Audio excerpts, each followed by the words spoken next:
Баршаңызға сәлем, менің каналымның көрермендері және қонақтары. Бүгін біз сіздермен адамды тез қартайтуға әкелетін тағам түрлерімен таныс боламыз. Олай болса, видеоның соңына дейін көріп, лайк басып тіркелуді ұмытпаңыз. Ал олай болса, бастайық. Ең алдымен адамды қартайтуға алып келетін тағамның түрі бұл фри.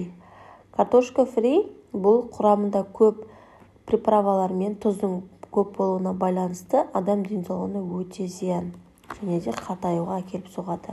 Оның екіншісі нан. Ақ нан бұл диетологтарда ақ нанды көп жеуге кеңес бермейді. Оның біріншісі отырып жұмыс жасайтын адамдарға тез семіздікке алып келеді, сонымен қатар тез қартайтуға әкелетін тағамның түрі. Үшінші бұл тұз.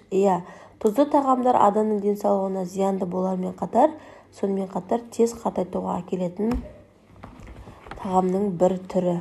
Сондықтан осы заттарды аз қолданып, өз денсаулығыңызға күтім жасаңыз. Баршаңызға рахмет, менімен болғандарыңызға. Өз денсаулықтарыңызды күтіп, дені сау, мықты азаматтар болайық.